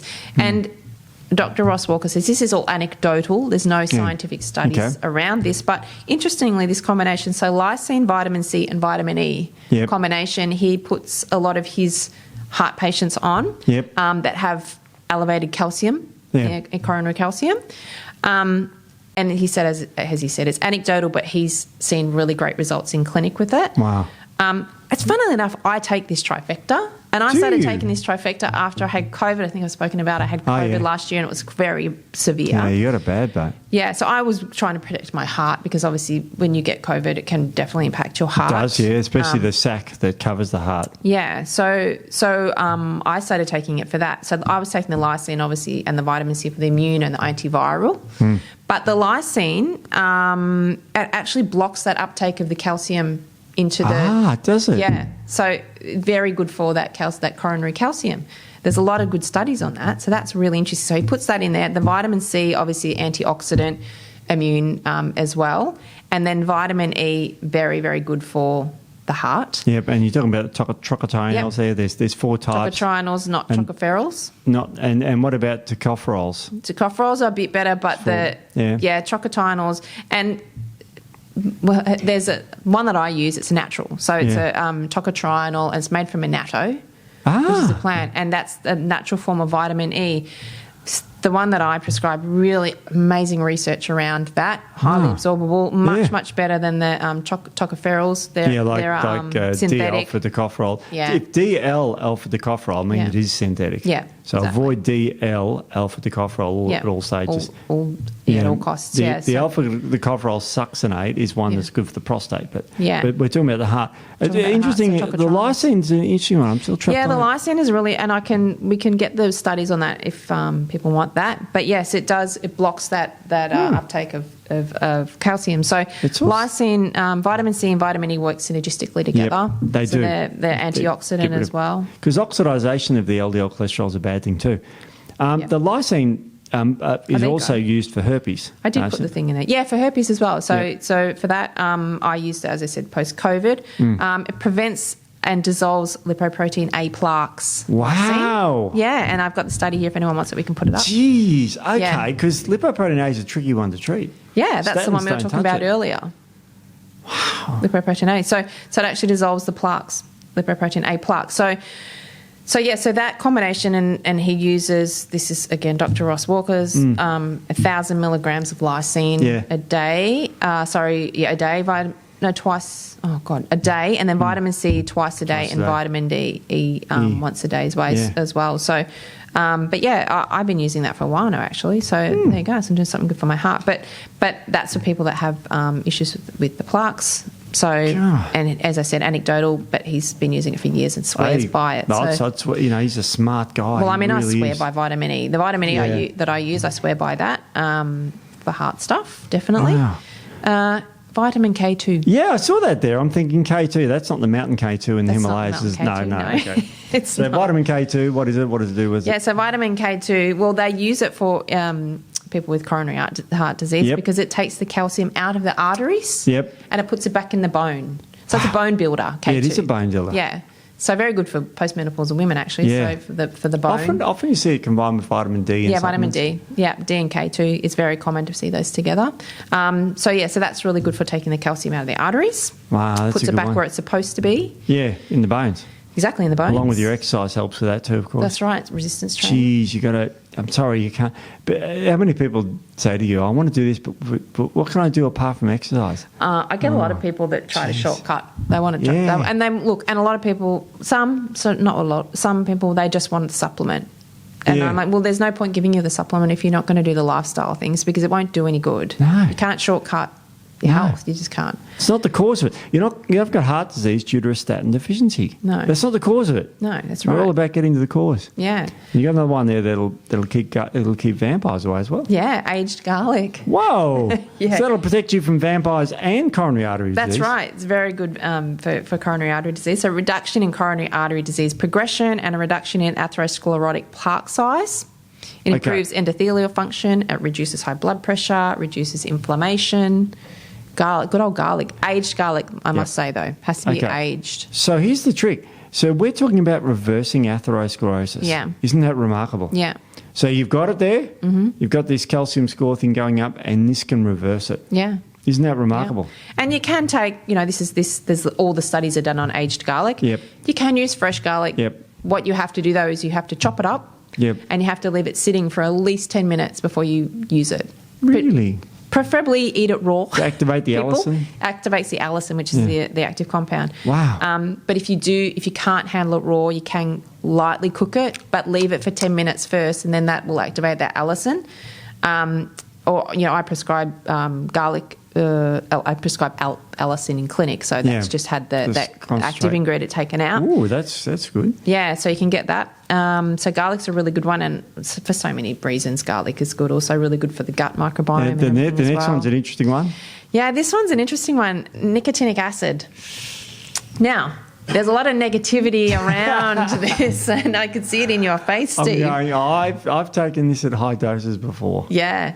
So there was a lot of research done, and again, this comes from Ross work. I want to keep crediting because it's not my research. There was no benefit to niacin for people who had heart issues, because that was one of the things they wanted to put them on. No benefits whatsoever, but they used the, again, crappy form. Inactive form, the synthetic form, slow-acting form, so it didn't do anything. Yeah. So you don't want to use niacin, you want to use nicotinic acid. Nicotinic acid, fast-acting. Yep. Causes vasodilation. It does. Which then allows the toxins to be flushed out through your veins. So the side effect of this is incredible.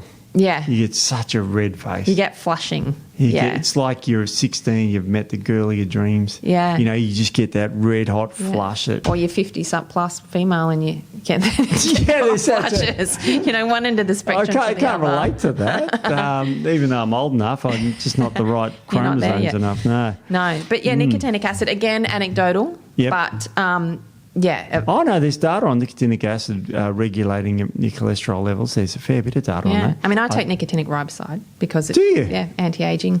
What do you need that for? Benefits. You're already so young. Well, I'm just preparing for the future, Steve. Well, you'll be 50 in how many years now? Oh, it's too many to count. I can't even think. No, it's hard to add that number up. I know, it is hard to add that number up.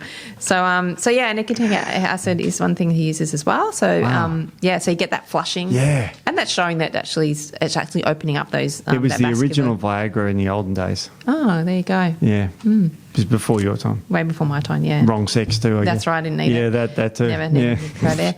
The next one's an interesting one. So this one, a bergamot-derived polyphenol. What's bergamot? So bergamot's we actually use bergamot in natural medicine a lot. Yeah, lots. So he's got I don't know if I want to say the product name, but what he's done a lot of research around this. Yeah. It shifts small LDL to large LDL particles and small HDL to large HDL particles. Yep. It improves fatty liver. A study showed that up to 40% reduction in lipid parameters in the blood of patients with hyperlipidemia. And the same for triglycerides, went 40% reduction. And very good. 40%? That's remarkable. Up to 40% reduction That's this. better than some of the statins. Yeah, well, I think some of the studies he did as well, they had them on a higher statin, which reduced their LDL. And I don't have all the stats. I do have the link here. We could put that up for people. But from memory, because I did read it the other day. So then they halved the statin and increased the bergamot-derived polyphenol. And they got a better result again, so a lower level of the LDL again. So the bergamot, he recommends, Dr. Ross Walker, that everyone that's on a statin should be on bergamot, or even that they're not on a statin. Good idea. Be on bergamot, for high LDL, things like that. Has so many other amazing benefits. So that's a really interesting one. And there is a product, I have prescribed it in the past, that has the... we don't sell it, so we're not flogging this off to, No, we don't ATP sell does it. not sell it. No. So we're doing this because of the research and because of the health. And it's a remarkable herb for the heart. Yeah. What about, I'll hit you with half without notice, but what about herbs like hawthorn berry and that? Is that what you said? Yeah, hawthorn berry. Did you? Yeah. I have not talked to you about this. No, hawthorn berry is great for the heart. Yeah. Yeah, really good. I used to use it a lot when people had high blood pressure and with heart disease. Yep. The berries themselves were terrific. Yeah. With limes, lime extract was great for blood pressure and all that sort of stuff. Taurine as well. I used to put taurine, and then I'd do some hawthorn and a few other things. Yeah, really good for heart high blood pressure. There's all these other tricky things. What else you got for us for the heart? So we got the omegas. So I generally high dose omegas. Yep. I go up to 4 grams a day of omegas, and I do higher dose. I've gone up to 10 in the past with some people myself, but I generally do 4 grams a day, so that's the higher end. Good. So that's kind of a fairly good rundown of a lot of the nutrients that you can put in there to help with if you do have issues. We have to mention the elephant in the room, which is stress. Stress. I didn't say stress, did I? Stress is one of the big ones to address. This is a big one. Stress causes all sorts of dyslipidemia, high cortisols, breaks down muscle tissue. Yep. Really destroys your heart, chronic stress. And the stress from exercise is beneficial stress, but the chronic stress that people are going through with their mortgages these days, interest rates have gone up a dozen times in the last year. Cost of living, all it. So these are chronic pressures that are on people these days.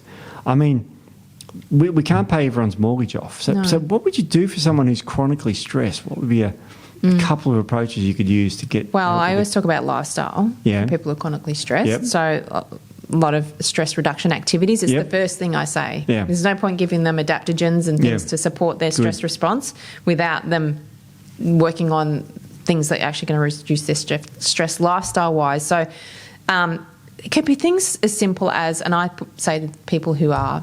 Again, working long hours, and they say, I don't have time to do yoga, things like that. And I say, it's not about getting yoga and meditation down and sitting in the corner for an hour meditating. It's not about that. You can start with 5 minutes a day of deep breathing.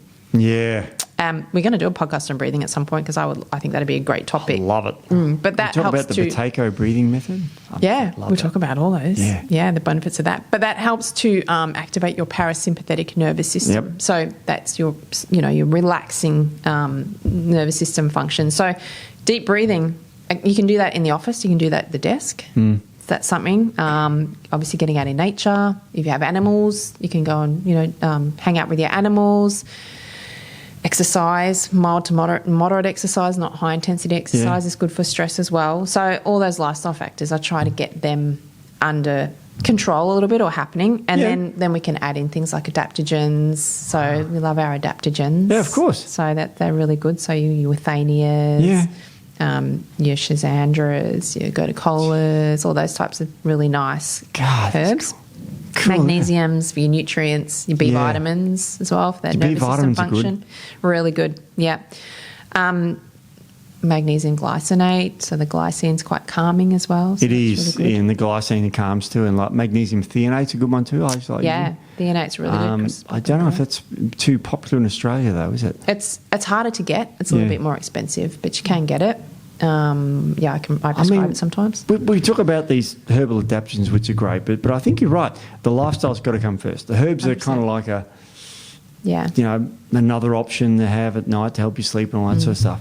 We've done a podcast on sleep, and I think that's going to help you with your heart and help you with your stress levels. I think it's remarkable. Definitely. So, is there anything else you think you want to mention somebody with this in this realm, like any other treatment options that you found that even in your practice you found useful? Well, I think I've covered a lot of them. So exercise, diet, stress management, some good nutrient, health, heart-supporting nutrients, your herbs.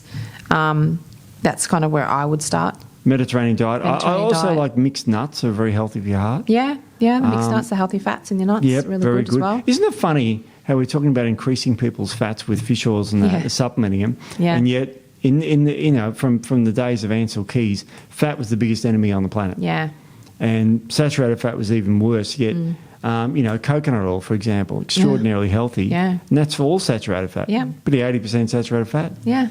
Isn't that weird? Avocado is mostly saturated fat. Yeah, exactly. Healthy. That's exactly Isn't it funny how we've done this big... It wasn't like that they were always good for our heart. It's just that there was some data presented in the old days, and that's what has happened. And unfortunately, we're still recovering from that. Yeah, yeah. But the data is pretty clear these days that what you've outlined is an extraordinarily healthy heart sort of approach. Yeah, definitely. And... and so what I will say is if you are on a statin, I think we said it before, do not go off your statin. No. Talk to your doctor. Yep. Don't come to me for me to tell you to go off it because I won't. No. So you have to talk to your doctor about that. But if you are if you feel like you're one of these people that we've talked about today that are on a statin that possibly don't need one, Yeah. you have high LDL but no other issues at all, Yeah. it might be worth going back to talk to your doctor about that, maybe getting some other measures checked, Yep.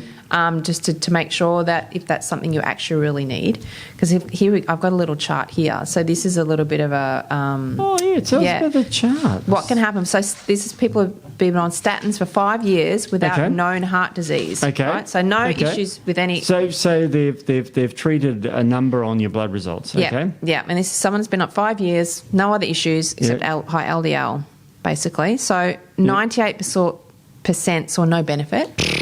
98%. Yep. I mean, that's pretty high, isn't it? Yep. 0% were helped for being saved from death. So by the 0%. statin. So Okay, 0% good. were helped That's not by a good being saved from percentage. death. Didn't help them there. 1.8 were helped by preventing a heart attack. So 1.8. Was that 1.8 or 1.6? Oh, sorry, I'm getting my new glasses next week. I'll be able to see again. 1.6, so 1.6 minimal. 0.4 were helped by preventing a stroke. Yeah. 0.4. I mean, it's still 0.4, but 1.5 were harmed by developing diabetes. Side effects of statins is increased diabetes Yeah, dramatically. and I think I didn't mention, I think I wrote something about it here, residual risk with statin use in people who are on statins are still at risk of cardiovascular events because there are obviously, as we talked about, the reasons are other than high LDL. And residual risk of cardiovascular disease is particularly high in those with diabetes treated with statins because they have other underlying factors. It's not the LDL. What was I saying that for? Yeah, so there's all these other issues around that. So diabetes is one of them. 10% were harmed by myalgia or weakness. So that's that muscle pain. Yeah, terrible. And 20% developed neurocognitive symptoms from the statins. That's scary, isn't it? Yeah. For treating a number. Yeah. So what I think the main message out of this podcast that we wanted to get across was don't look at your LDL as the be-all and end-all. It is always something else going on. So, talk to your doctor if you're concerned. As I said, if you're on a statin and you're wondering if you should be on a statin. Yep. And if you are on a statin and you do have cardiovascular risk or you've had a coronary calcium score and you have high calcium levels, then a lot of the protocols can be helpful for you as well. So obviously work with your doctor.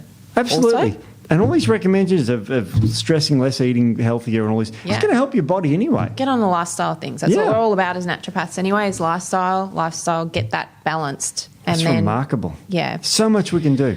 So much we can do, yeah. It's amazing. So, I mean, I found it really fascinating to do a lot of research for this because, we really want to bust that myth that cholesterol is the root of all evil. Jeez, I don't even care about it. But here's the weird thing is you also got to remember, just before we're running out of time, but there are medications that can increase heart disease risk as well. Yeah. Really common ones, migraine medications increase heart disease risk. Yep. So just be careful with whatever medication you're on, consider your heart. Yeah, definitely. Yep. Talk to your doctor about that. Yeah. Well, this has been amazing. Yeah, I enjoyed it. I learned more than I thought I would. So I learnt more than I thought I would when I was doing the research. I was so excited about it. Yeah, so I mean, look, we're nerds, so hopefully this will translate to the audience, might get excited about it as well. But yeah, I think it's good for people to know because it's not just all about your number on your blood test. Amazing. All right, we've clearly run out of time. Tired now. Energy, nervous time energy, for get it out. It was so time for much the fun. GoQ10 to pepper energy up. That's right, exactly. All right. Got to go have that. Well, we'll see you next week, Nick. Thanks, guys. Yeah, see you, Steve. See you, ya. everybody. Bye. Bye.